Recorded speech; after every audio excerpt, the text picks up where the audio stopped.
안녕하세요. 집사TV의 집사입니다. 오늘은 2022년에 승인됐던 신약의 트렌드를 한번 정리해보는 시간을 가져보려고 하는데요. 제가 정리한 게 아니라 이 Nature Biotechnology에서 정리를 해줬습니다. 그렇죠. 그래서 여기 보시면은 올해 전체적인 그런 신약 승인된 트렌드와 individual examples도 좀 보여주고 있어요. 그래가지고 이게 되게 긴 기사인데 제가 생각하기에 좀 흥미로운 부분만 발췌를 하겠고 더 관심 있으신 분들은 이거 보고 들어가시면 됩니다. 근데 제목이 뭐죠? 바이오텍 파이프라인 한번 보자. 작년 2022년에 이전보다 fewer approvals, 전체적으로 승인된 약은 더 적고 하지만 biologics gain share, 그러니까 엔티바디 종류의 그런 biologics가 이제 올라가는 트렌드를 보인다라는 게 전체적인 제목입니다. 그래서 전체적인 트렌드를 보여드리고 제가 인디비주얼 예를 좀 하이라이트한 것만 한번 가보도록 하죠. 길게 가지 않겠습니다. 그래서 보시면은 새 드럭 어프로브 된 게 미국 기준으로 뭐죠? FDA 기준입니다. 유럽이 아니라. 그러면은 2022년에 그 전년도에 비해서 25%가 줄었답니다. 그렇죠? 그리고 2016년 이래로 가장 적은 수의 약물이 승인이 되었다고 해요. 실제로 FDA가 요즘 되게 까다롭게 굴고 있거든요. 저도 지금 임상 3상을 서포트하는 게 몇 개 있는데 보면은 다 힘겹게 지금 진행이 되고 있습니다. 그리고 나서 뒷부분에 보여드릴 거 제가 표를 보여드릴 텐데 그럼에도 불구하고 바이오로직스는 이제 스몰 몰레큘스보다 이제 더 많이 어프로브되는 트렌드를 보이고 있는데 이게 역사상 처음이랍니다. 옛날에는 항상 스몰 몰레큘이 내려간다 해도 계속 있는 거거든요. 계속 있지만 처음으로 이제 바이오로직스가 이제 스몰 몰레큘을 따라잡았다 이렇게 하고 FDA의 그 반응들 요즘 최근에 승인되는 경향을 보면은 한 분이 이제 코멘트를 하죠. 원 클리니션 온콜로지스트가 2022년에 FDA를 썸업하는데 뭐라고 하죠? ferociously unpredictable, 연락에 예측 불가능하다. 얘가 내가 승인을 줄지 안 줄지 이거 잘 모르겠다. 왜냐면 이게 승인 주고 안 주고가 다수결이거든요. 과학이 다수결입니다, 여러분. 여러분들이 알고 있는 과학은 진리라는 보장이 없어요. 이거는 많은 과학자들이 이게 논리적으로 데이터적으로 말이 된다고 생각하니까 다수결로 이게 맞겠거니 하는 거죠. 지구가 둥근 것도 다수결입니다. 한 100만 명 중에 999만 9천 명이 동의를 하니까 지구가 둥근 거예요. 그렇죠? 이해가시죠? 우리는 다 간접적인 증거로 이거를 다 엑스트라폴레이트 한 거기 때문에. 근데 어쨌든 이건 다른 얘기지만 FDA가 약물을 승인하는 것도 다수결인 거죠. 근데 이 사람들이 처음에는 이렇게 말을 해서 오케이 하다가 또 나중에 가서 다른 말을 합니다. 그래서 굉장히 언프리딕터블하고 이유가 몇 개 있는 것 같아요. 이 표를 오기 전에 그래서 한 가지 기사에서 포인트아웃 하고 있는 게 있는데 그동안 이제 흔히 말하는 unmet need 때문에 그거죠. 이제 사람들이 급하게 약이 필요하니까 그동안 expedited approvals, 너가 이 약 만들면은 빨리 승인해 주겠다고 하는 트랙이 있습니다. 이 expedited approval 하는 트랙을 되게 프로모션을 많이 했어요. 그래서 너네 여기로 이제 지원을 해가지고 우리가 빨리 승인을 할 수 있게끔 해주겠다 해가지고 그런 것들을 많이 해왔는데 그렇죠. 2021, 2022년에 보면은 이런 expedited approval이 실제로 늘어났죠. 그렇죠. 그래서 2021년, 2022년 approveden 것의 70%가 이 expedited approval 캐테고리 안에 들었답니다. 근데 이게 굉장히 많은 논란을 야기를 했어요. 그래가지고 특히 일단 expedited approval이 뭐냐 하면은 controversy를 이제 논란을 일으켰다고 하고 있죠. 왜 그러냐면은 이게 뭐 클리니컬 트라이얼 하면 너무 오래 걸리니까 몇 년 동안 팔로우업하고 하면은 그 동안 이제 고통받는 환자는 어쩌라는 거죠. 그래서 사람들이 그 엔포인트를 아주 잘 코릴레이트하고 프리딕션 할 수 있는 서로게이트 마커가 있으면은 끝까지 가지 않고 서로게이트 마커만 보고 혹은 클리니컬 데이터가 충분히 머추얼 되지 않아도 클리니컬 데이터의 리미티드 클리니컬 데이터만 가지고서도 조건적으로 승인을 해주는 거죠. 승인을 해주겠다라고 해서 이걸 실제로 많이 했습니다. 대신에 조건적으로 해준다는 건 뭐죠? 이게 어프로브 돼서 시장에 나가면 너네가 팔로우업 하는 클리니컬 트라이얼을 해서 이제 그게 코로보레이트 돼야 되는 거죠. 팔로우업 트라이얼 해서 우리가 원래 생각했던 대로 실제 약효가 있어야 되는 건데 실제로 그 팔로우업 트라이얼을 잘 안 합니다. 하는데 하기가 힘들어요. 여기 보시면은 결론 나오죠. 1992년에서 2021년에 되었던 그 어프로브 된 드럭이 278개가 있으면 그 중에 40%가 hadn't completed them. 팔로우업 트라이얼을 했어야 되는데 하지 않았다는 거죠. 그러면서 예로 나오는 게 이제 바이오젠의 알츠하이머 드럭이었던 아두카누막 이거 올해 많이 그게 됐었죠. 화제가 됐었죠. 왜냐하면 2021년에 이게 accelerated approval이 됐었습니다. 그리고 나서 트랙으로 가겠다라고 하고 나서 2022년 한 중순이었나요? 그러니까 작년 중순에 얘가 FDA에서 미팅을 한다고 했을 때 화제가 됐었죠. 얘가 승인이 될까 안 될까 하다가 제가 아는 분 중에 한 명은 그 승인되기 그 미팅하기 전날 바이오젠 주식을 삽니다. 그리고 나서 다수결로 승인이 됐죠.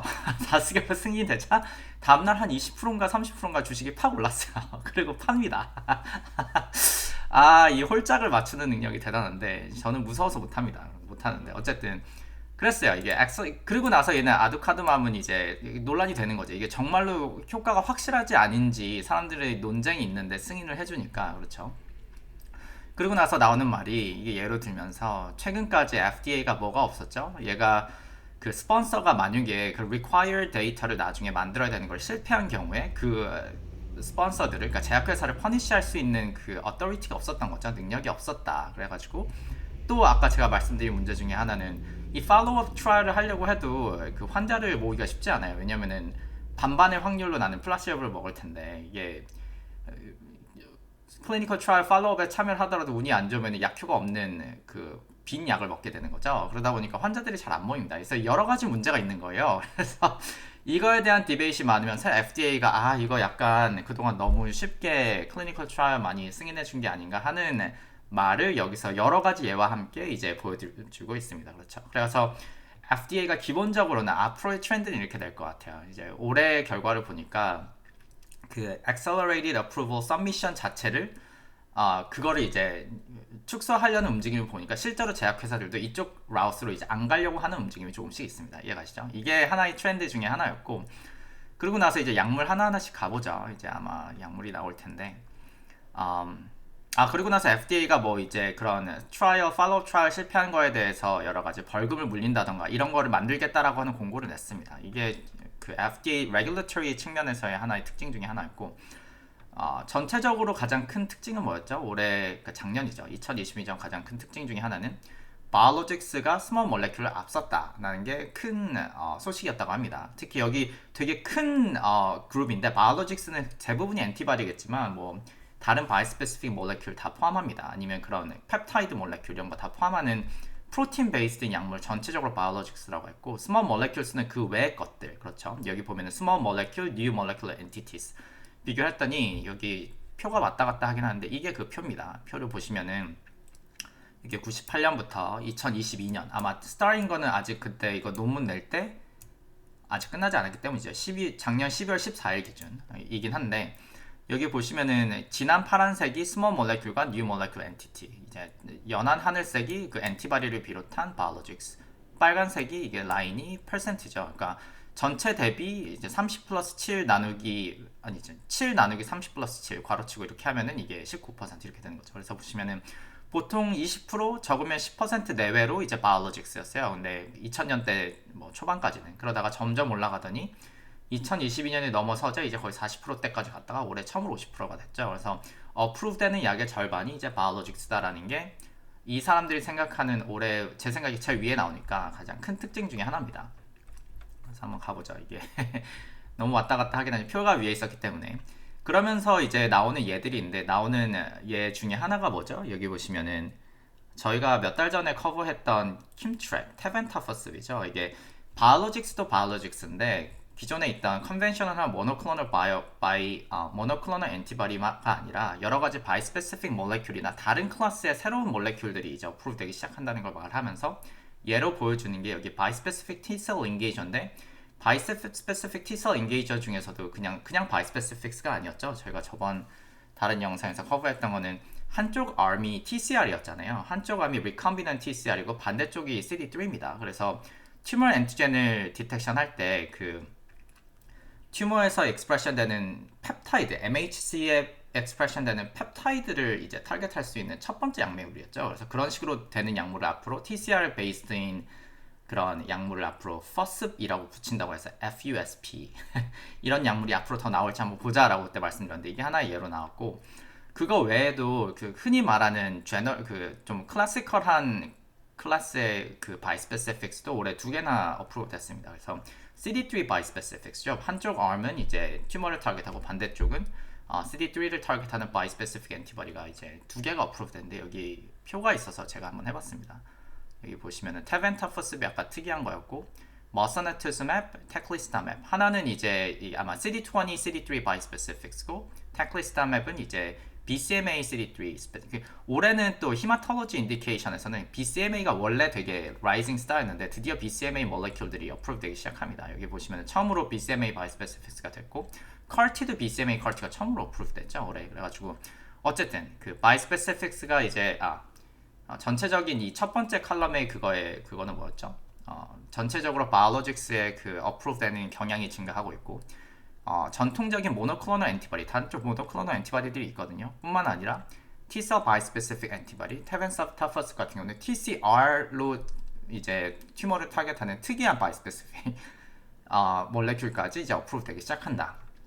이게 제 생각에는 이 사람들이 말하고 하는 큰 그림 중에 하나였고 하나하나 더 가보면은 이제 바이스페시픽스랑 이제 CAR-T가 많은 경우에 컴피티션을 하고 있잖아요. 근데 CAR-T도 이제 올해 하나가 어프로브 됐습니다. 그래서 CAR-T 어프로브 됐는데 이게 미국 기준으로 6번째 이제 승인된 CAR-T죠. 그리고 6번째 승인된 CAR-T 여기 히스토리가 나옵니다. 2017년에 저희 킴리아랑 예스카르타는 제가 다른 영상에서 이 메커니즘을 한번 커버를 했었고 올해 이제 어프로브 된 CAR-T는 BCMA를 타겟하는 CAR-T. 이제 작년에도 하나 됐었죠. 그래서 BCMA는 보통 이제 multiple myeloma 같은 인디케이션에서 많이 사용이 되고 있습니다. 그래서 CAR-T도 계속 되고 있는데 이게 전통적인 CAR-T가 아니라 이 사람들이 이제 생각하는 거는 이게 CAR-T가 너무 비싸니까 저희가 또 다른 영상에서 했었죠. 알러제닉 CAR-T 가 이제 앞으로 조금 각광을 받지 않겠거니 하는 커멘트를 이제 하고 있습니다. 왜냐면 이제 전통적인 CAR-T는 그 환자에서 뽑은 그 세포를 사용해가지고 매니퓰레이션을 해야 되기 때문에 시간도 걸리고 가격도 높습니다. 오프 더 쉘프 버전을 이제 만들려는 시도가 많은 경우에 있어요. 그렇죠. 이게 제 생각에는 early clinical trial 데이터를 보면은 어느 정도 될 가능성이 많고요. 이거는 한번 보면 될 것 같고 그러면서 이제 새로운 몰레큘들 이제 좀 특이한 새롭게 그 어프로브된 몰레큘들을 좀 하이라이트 하는데 이 소식은 들으셨나요? 이게 저희 분야가 아니라서 제가 커버를 하지 못하긴 했지만 그 fecal microbiome 밥을 먹으시는 분들한테는 죄송합니다. 응가죠? 응아 마이크로비엄 프로덕트 그 건강한 사람한테서 응아를 받아가지고 그 응아에 있는 미생물을 이제 특정 질병이 있는 사람한테 이제 집어넣는 겁니다. 밑에서부터 집어넣는 거죠. 이게 실제 FDA 어프로브가 됐습니다. 약이 어프로브가 됐고 특정 약간 인펙션 컨텍스트에서 마이크로비옴이 중요한 역할을 한다고 해요. 저희 분야는 아니지만 어프로브가 된 게 특이해서 한번 하이라이트를 해봤고 그 외에도 뭐 많습니다. 그리고 이제 진 테라피가 올해 이상하게 큰 화제였어요. 저는 되게 진 테라피 자체에 대해서 좀 부정적인 입장이고 특히 크리스퍼 관련된 것들 굉장히 부정적인데 제가 언젠가 한번 목숨을 걸고 말할 기회가 있으면 좋겠지만 이 블루버드도 이제 특히 바이오 투자하시는 분들이 한국 사람들이 진짜 여러 명이 저한테 물어보더라고요 옛날에. 근데 저는 굉장히 부정적이긴 했지만 근데 기본적으로는 이게 어프로브가 된 게 하나가 있습니다. 근데 이게 진 테라피지만 기본적으로는 셀 테라피예요.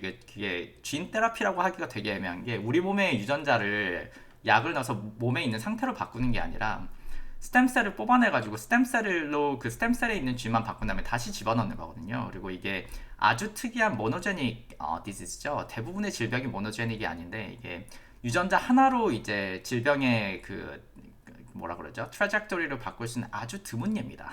그래서 이게 안 된다는 게 아니라 그 임플리케이션이나 그 브로더한 그 임팩트가 너무 적어요. 굳이 말하면 투자하는 금액에 비해서 너무 가성비가 떨어진다라고 저는 개인적으로 생각을 하는데 그러면 이건 좀 너무 깠나? 죄송합니다. 너무 까면 안 되지. 근데 어쨌든 하나가 됐어요. 블루버드 바이오에서 됐는데 이게 바로 그 시클셀 아네미아의 한 종류죠. 시클셀 아네미아 그 유전자 하나로 이제 결정되는 드문 질병 중에 하나여가지고 이제 스템셀을 어떻게 보면 트랜스플란트하는 어프로치를 했는데 그게 하나가 됐죠. 근데 디베이시 뭐죠? 이게 너무 비싸다는 거죠. 이게 진 테라피라고 표현되긴 했지만 이게 왜 그러냐면은 환자로부터 세포를 빼내가지고 그 세포를 갈아쳐야 되기 때문에 이제 셀 테라피이기 때문에 비싼 겁니다. 진 테라피라고 하기보다는 셀 테라피여서 제 생각에 비싼 거고 이게 한동안 뭐였죠? 여기 뭐 나오는데 이 약물이 for about 처음 나왔을 때 역대급으로 가장 비싼 약 ever. 가장 비싼 약이었다는 거죠. 이거 어떤 각 부분이 질병에 걸렸던 걸까요? 이거를 굳이 예, 저희 같은 일반 사람들한테는 영향이 없는 그런 약인데 그러고 나서 이렇게 비싼 약을 만들고 나서 이게 broader implication이 있으면 나중에 이제 약가도 낮추고 이제 좀 더 다른 데 적용할 수 있는 proof of concept이 됐으니까 할 수 있을 텐데 저는 그런 측면에서 굉장히 아, 부정적이다. 어쨌든 이런 약이 올해 나왔기 때문에 한번 하이라이트 됐었고요. 너무 까면 안 돼요. 너무 오늘 너무 부정적인데 사람이. 그리고 이제 클래시컬하지 않은 다른 모달리티죠. 대표적인 엔타이센스나 뭐 siRNA 같은 타겟ted 몰레큘 중에도 어프로브된 게 있습니다. siRNA가 안 될 듯 안 될 듯 하면서 계속 되고 있다는 게 되게 신기한데 특히 알나일럼이 잘하고 있죠. 잘하고 있고 특히 그 siRNA는 딜리버리에 어려움이 있는데 그래서 딜리버리가 되는 특정 organ 아니면 세포를 뽑아내서 하는 뭐 특정 어프로치밖에 안 돼. 이것도 임플리케이션이 되게 좋아요. 딜리버리 상의 어려움이 있기 때문에. 근데 어쨌든 이제 역사상 다섯 번째 FDA approved SI 트리트먼트를 하나 만들었다. 온라인에서 만들었다라는 게 나왔고 이제 한국 분들이 관심 있어 할 만한 소식도 있죠. 이제 바이오시밀러에 대한 얘기인데 저는 바이오시밀러를 잘 모르지만 뉴스를 커버하기 위해서 한번 읽어봤는데 여기 보시면은 좋은 소식인 것 같아요. 왜냐면 바이오시밀러가 FDA가 왜냐면 미국 입장에서는 얘는 신약을 만드는 그룹이 많고 바이오시밀러를 하긴 하지만 바이오시밀러의 비중이 적기 때문에 미국 입장에서는 바이오시밀러를 서프레스 할수록 좋은 거예요. 어떻게 보면은 경쟁이니까. 근데 FDA가 웬일로 바이오시밀러를 그 뭐라 그러죠? restriction을 루슨했답니다. 그러니까 FDA가 좀 바이오시밀러를 받아주기 시작하는 거죠. 그러면서 두 개의 약물에 대해서 이게 원 약물이 제네텍의 루센티스와 일라일릴리의 렌투스의 이제 바이오시밀러에 대해서 그 만들어진 그 바이오시밀러가 있는데 그게 인터체인저블한 그 지위를 부여했다고 해요. 그게 무슨 말인고 하니까 저도 몰랐는데 어떤 사람이 이 루센티스와 렌터스를 이제 처방을 받으면 옛날에는 의사 선생님이 나는 루센티스 말고 다른 예를 들면은 바이오시밀러인 다른 약을 처방해도 되겠다라고 이제 어프로브를 해야지 되는데 그걸 바꿀 수 있는데 이 경우는 의사가 이거를 처방해도 그 이제 약사한테 가서 나 이 약 주세요 할 때 약사가 마음대로 다른 더 값싼 바이오시밀러를 바꿀 수 있다는 거죠. 그러니까 바이오시밀러가 더 침투하기 좋겠죠. 그렇죠. 그렇죠. 그런 이제 조치를 취했답니다. 그래서 바이오시밀러가 테일윈드 뒷바람이 불고 있다. 이제 헤드윈드면은 이제 맞바람이니까 힘든 거고 테일윈드니까 FDA가 서포트를 하고 있다. 올해 같은 경우. 왜냐면 약가가 너무 비싸요 미국이 그죠? 그런 얘기가 좀 나왔습니다. 그러면서 마지막 나오는 분야는 이제 2022년에 어프로브된 트렌드를 보니까 역시나 온콜로지 3 이거는 안 변해 항상 약의 한 3분의 1 온콜로지가 이제 참여를 하고 그 어프로브가 되고 이제 인플라메이션 관련된 그런 거가 한 10%에서 20% 왔다 갔다 하고 절반이 보통 온콜로지 이뮤니티입니다. 하고 나서 infectious disease는 제 생각에는 그 코비드 때문에 약간 늘어난 것 같고 다른 이제 약물이 있습니다. 대부분은 온콜로지와 이뮤니티 관련된 히마톨로지 관련된 약물이다 라는 게 여전히 그대로인 거였습니다. 그렇죠. 그래서 오늘 여기까지죠. 엔타이 차이는 읽지 않겠습니다. 읽지 않고 여기까지였습니다. 그래서 오늘 기사를 다 가진 않았는데 그 대부분을 커버했죠. 근데 전체적인 내용은 뭐였냐? 2022년의 기준에서는 바이오로직스가 이제 여러 스몰 몰레큘의 다른 모달리티를 테이크오버하는 경향을 보여서 거의 절반 혹은 절반 이상의 승인된 약물이 바이오로직스였다는 거고 이제 바이오로직스 중에서는 이제 T-cell bispecifics 제가 커버하는 그런 분야 관련해서는 T-cell bispecifics나 새로운 모달리티들이 프루프가 되고 있다는 게 2022년에 결산이 되겠습니다. 오늘은 기사를 네이처 바이오테크놀로지에 나왔던 기사를 한번 같이 읽어봤습니다. 다음에 다른 뉴스로 돌아오죠. 감사합니다.